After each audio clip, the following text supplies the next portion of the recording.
Welcome to Citizen Live at 1. I'm Julie Gishuru. The National Assembly has now given the Lands Ministry and the National Land Commission 3 weeks to harmonize land regulations and amendments to unlock the current stalemate on land matters in the country.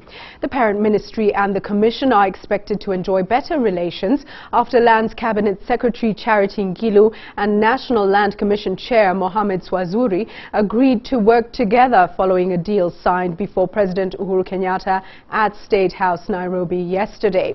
Kendagor Obadia now joins us live on the phone from Parliament buildings with the very latest. Kendagor, tell us, what exactly did the Parliamentary Lands Committee want the Lands Ministry and the National Land Commission to urgently address? Well, Julie, just to begin, this meeting today comes just a day after the National Land Commission and the Land Ministry sat down to just set rolling the new relationship, which they claim to have now founded, and that they have begun a new chapter of working together for the benefit of Kenyans who have been suffering in terms of land issues. But the concern of the committee that was grilling NGILU, who came together with the Vice Chair of the National Land Commission, Ms. Mbagaya, they were here to inform the committee on the progress of land laws, which of course are key and crucial in rendering services to people who are seeking services from the Ministry of Land, or those who are seeking for title deeds, those who want to buy land, issues to do with land lease, and so on and so forth. And so the Ministry and the National Land Commission are in the progress of formulating what they are calling regulations, land regulations, as well as effecting some amendments on the existing laws to ensure that they come up with a kind of a harmonized set of laws that will now govern services or rendering services to Wananchi as far as land is concerned. Another concern that came up is whether these two arms that are so crucial are now set to work together as promised, and they were being asked whether they have fully ironed out their differences to be able to work together before even the committee gives them time to start working on the regulations.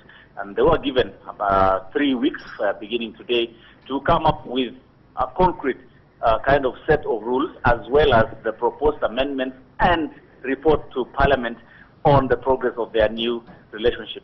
That is where they left today, and we'll be looking forward to seeing NGILU together with SWAZURI coming back to this committee of Parliament to report on the progress of one, their relationship, and two, how far they've gone in terms of harmonizing the land laws. Julie? Thank you so much for that update, Kendagor. Clearly, the Parliamentary Land Committee, they're setting the stage and insisting they want to be sure that indeed the Minister, the Cabinet Secretary, and the National Lands Commission are prepared to work together. More on that for you in our later bulletins. Now, over 300 youths from Kasarani in Naivasha held a demonstration along the North Lake Road demanding job opportunities from the contractor tarmacking the busy road. The demonstrators stormed the offices of road construction firm along the road, forcing AP officers to come in and intervene. Let's take a look at that story. They carried twigs and placards, paralyzing operations as they demanded job opportunities from the contractor tarmacking the road. The road is expected to open up Naivasha town, which is home to over 20 flower farms and hotels. The irate youths were angered by the company's move to hire workers and start work without involving the locals. Emotions ran high as they stormed the offices of SS Meta along the road, forcing police officers to intervene.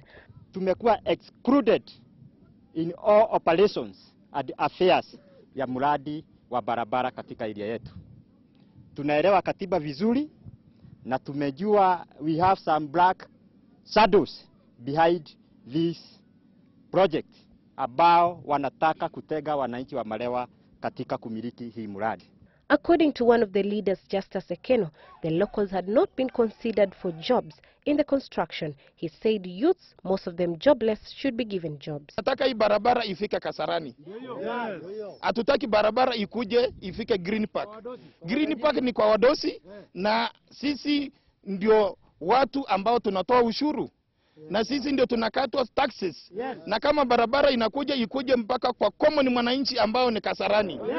Na hata ipite iende mpaka Kongoni na iende mpaka town. Ndio kila kitu kwa transportation ikuwe easy. Okay, fine. There is no comment. Efforts by a senior manager from the company, Josephat Sang, to address the demonstrations were fruitless as he was booed. Fiona Kenga, Citizen, live at 1. And staying with matters of youth and demonstrations, this time in WATAMU, youths took to the streets to protest against alleged extrajudicial killings in the area. The youths claim that many young men in WATAMU are missing or have been killed, and police have failed to act to stop the killings. Our reporter Tom Wanjala has the details for us. Businesses came to a standstill in WATAMU, Malindi sub-county, after hundreds of protesting youths took to the streets. The angry youths accused the police of failing to offer protection amidst ongoing killings of residents by suspected criminal gangs. Wakora wamezidi, wanaua vijana wa bajaji kimadhuluma kabisa. Kusema tu kweli. Alafu askari hawashughuliki na jambo lolote. Sasa kama sisi askari wanatupeleka mbio, tunakwepa wakora hivi tunapatana na askari. Tunapatana na askari hivi tunakwepa wakora. The youths, who are mostly border operators, barricaded several roads and engaged policemen in running battles during the protests. They now want the government to intervene, claiming their lives and livelihoods are under threat. Hapa siku ya kwanza kuna place moja ameuliwa wa kwanza, siku ya pili akauliwa wa pili, place hiyo hiyo, siku ya tatu akauliwa wa tatu.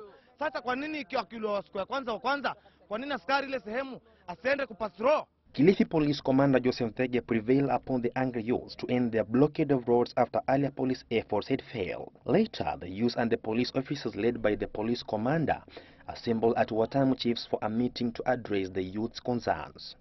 Tom Wanjala, Citizen Live at 1. And still on matters of insecurity, Form 4 students in KAPEDO Mixed Secondary School failed to sit for their biology practical examination last Friday due to the insecurity in the region.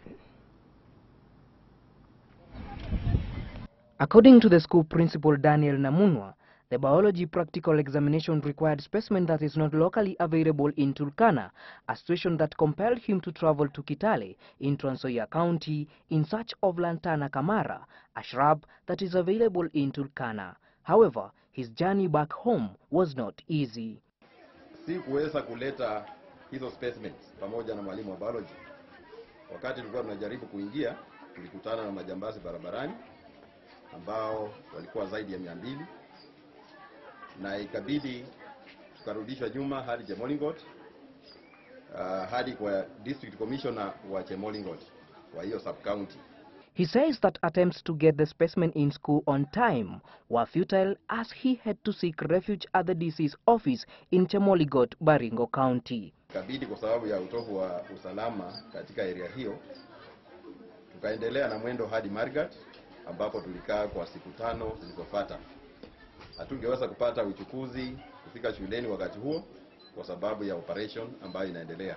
When he realized that Friday was nearing, he communicated to NEC officials about his challenges, and NEC advised the school to do the biology practical exams, but to skip the question that required usage of the specific specimen. When he managed to get to school on Saturday, a day after the practical examination, he was shocked to find that students and the teachers had fled the school to save their lives. Walimu ambao nilikuwa nimewacha shuleni kwa sababu ya uoga wa mashambulizi walihama pamoja na wanafunzi wa kidato cha kwanza hadi cha 3. Hiyo ni kusema hawakuweza kufanya mtihani wa mwiko wa kumaliza mwaka, na mtihani huo huenda tukaupangia pengine kuufanya mwakani. Leaders in the area have expressed their fear that education standard in the area is deteriorating due to the insecurity in the area. Alex Njagi, Citizen Live at 1.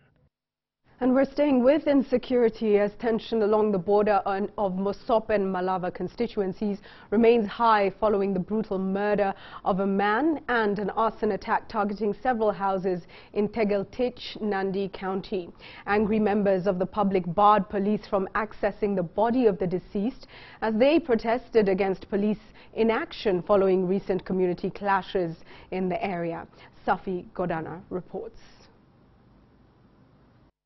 Residents of Tegeltich in Nandi County are mourning the loss of one of their own. 52-year-old Joel Kosgei was brutally murdered by the assailants who also torched several homes in the area. The gang killed Kosgei with machetes after forcefully gaining entry into his home. They later dumped his body some 50 meters away from his house. Nikasikia nduru ati nauawa safari moja kurudia tena. Niliposikia nikatoka na nikakimbia kwa jirani. Hatua yenye nilichukua hapo nikapigia matamchief simu ya kwamba Kosgei ameuawa. Shocked villagers stopped police from accessing the body of murdered man as they demanded the immediate arrest of the suspects behind the killing. Tumeshuhudia kwamba wale waliotenda kitendo haya ya kuua mwenzetu wanaendelea mpaka wakati huu wakichoma nyumba yao. MOSOP Member of Parliament Stephen Bitok, who visited the affected residents, urged them to remain calm and allow police officers to conduct proper investigations that will lead to the arrest of the killers. The residents want the government to urgently address the tension along the boundary between MOSOP and MALAVA constituencies to avoid any further loss of lives. Sasa tunaomba kwa unyenyekevu serikali ili waone kama watatusaidia. The Nandi County Police Commander has deployed more security personnel to the affected area to help restore security there. Safi Godana, Citizen Live at 1. President Uhuru Kenyatta is in Lusaka, Zambia, where he has joined fellow heads of state to attend the burial of the late President Michael Sata. President Sata, who died 2 weeks ago, will be laid to rest at the Embassy Park. This is the burial site for Zambian presidents, where two other leaders, Levi Mwanawasa and Frederick Chiluba, are buried. President Uhuru Kenyatta left early this morning for Lusaka, Zambia, to join other African leaders and delegations from other parts of the world in bidding farewell to President Michael Sata, who died in London 2 weeks ago at the age of 77. Kenyatta, in his message of condolences to the government and people of Zambia, had described the late Zambian president as an exceptional leader gifted with unique, admirable qualities and strong values, who also cherished democratic tenets. Sata's body has been lying in state all week at the State House Lusaka to enable Zambians mourn him. He was nicknamed the King Cobra for his abrasive political nature and ascended to power in 2011 after 3 unsuccessful attempts. Sata is the second Zambian sitting president to pass away in office in the past 6 years. But even before he is buried, the scramble for his succession is on, with Defense Minister Edgar Lungu leading the pack of Patriotic Front leaders eyeing the leadership of the copper-rich South African nation that has a population of 15 million people. Zambia's constitution dictates that if a president passes away in office, a snap election must be held within 90 days. Vice President Dr. Guy Scott, whose parents are Scottish, has taken over Zambia's leadership, but in an acting capacity. He is, however, not eligible to run for the top seat, since the country's constitution dictates that a presidential candidate must be born of parents who are first-generation citizens. Dr. Scott is in office until the presidential election is held. Francis Gashuri, Citizen Live at 1. Moving now from matters in Zambia back to the local scene, and flash floods in Garissa town on Sunday and Monday nights have caused massive damage on major roads and property. Residents in the town are yet to quantify the losses, but according to the county's Met Department, the rains that began on Sunday are the heaviest seen in the county recently. Liz Anyango reports. The rains, which started at 10 p.m. and which lasted 6 hours, caused massive destruction on major roads connecting the settlements to the main town. Many businesses were also affected as a result of the rain, among them Premier Petrol Station, whose underground fuel tank burst due to flooding. Addressing the press at the petrol station after chairing a crisis security meeting, Garissa Sub-County Deputy Commissioner Dominic Kienza said that the petrol station has been closed until damage is repaired. Tumekubaliana kutafuta vile tutadivert hiyo maji kutoka pande za juu ikipitia Premier Petrol Station ili mvua nyingine ikiingia iziweze kuingia katika Premier Petrol Station lakini ipite kando kando. According to Garissa County Director of Meteorological Services Simon Gashuri, the downpour, which was recorded at 61.2 millimeters, was the heaviest in the recent years. Wale watu wanahusika hii barabara wamefanya mbaya, sababu ukienda kule unaona nini hizo kalpati nini zimefungwa. Kwa hivyo shida yote imeleta hii barabara. The rain season, which still came as a big relief mostly to the pastoralists who have seen their livestock die in mass as a result of drought. Well, some good news now, and hundreds of children who have deformities in their mouth and on their lips have benefited from free medical surgeries and treatment from volunteer doctors who have come from various parts of the country. They've camped at the MERU Level 5 hospital for 3 days. Bonareri Samaha tells us more. The head of the mission, Dr. Mesha Kogato, said the doctors and nurses volunteered to assist the hundreds of children who are suffering from the problem not only from Meru but also the neighboring counties. Later, how people come, you know, if for example this was an American team coming here, I would have seen a lot of companies coming into the net. Dr. Meshak urged other stakeholders, who include the media, to come together and support such initiatives, which he says will go a long way to assist the less fortunate in society. Here, everybody benefits. But what we are asking is that, including the press, can you play a major role in educating the public that, look, this something can be done?